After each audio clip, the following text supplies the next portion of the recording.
નમસ્કાર મિત્રો, એજ્યુસ્પાર્ક ગુજરાતમાં આપ સર્વેનું હાર્દિક સ્વાગત છે. જો મિત્રો તમે અમારી ચેનલ પર નવા હો તો લાઈક અને સબસ્ક્રાઈબ કરવાનું ભૂલશો નહીં, વધુને વધુ શેર કરશો. ધોરણ 9 પ્રયોગ 3 હેતુ પાણીનું ઉત્કલન બિંદુ નક્કી કરવું. સાધનો સ્ટેન્ડ, થર્મોમીટર, 2 કાણાવાળો બૂચ, કાચની વક્ર નળી, બર્નર, ત્રિપાઈ, તારની જાળી, ગોળાકાર ચંબુ. પદાર્થો પાણી. આ પ્રમાણેની આકૃતિ દોરી દેવી. હવે આગળ પ્રયોગ પદ્ધતિ સમજીએ.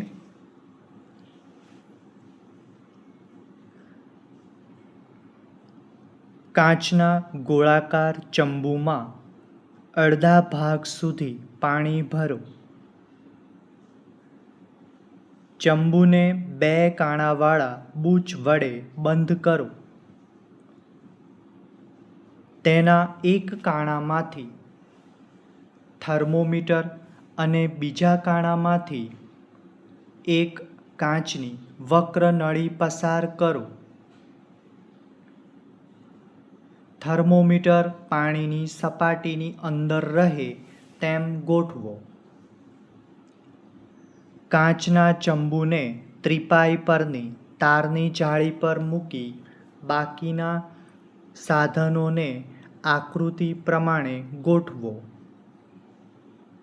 કાચના ચંબુને ગરમ કરો. પાણી ઉકળે ત્યારે તેનું તાપમાન નોંધો. ત્યારબાદ 2 મિનિટ પછી અને 5 મિનિટ પછી ઉકળતા પાણીનું તાપમાન નોંધો. આ પરથી પાણીનું ઉત્કલન બિંદુ નક્કી કરો.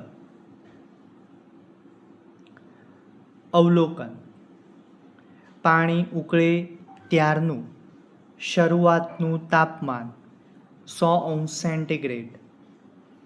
5 મિનિટ પછીનું ઉકળતા પાણીનું તાપમાન 100°C.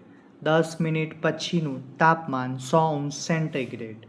નિર્ણય: પાણીનું ઉત્કલન બિંદુ 100°C છે. જ્ઞાન ચકાસણી અહીં આપેલા છે. પ્રશ્નોના ઉત્તરો જ્ઞાન ચકાસણીની સાથે સાથે પ્રશ્ન 2 ખાલી જગ્યા પૂરો. તો ખાલી જગ્યાના પણ જવાબ આપેલા છે. વધુને વધુ તમારા મિત્રોને શેર કરશો. Thank you.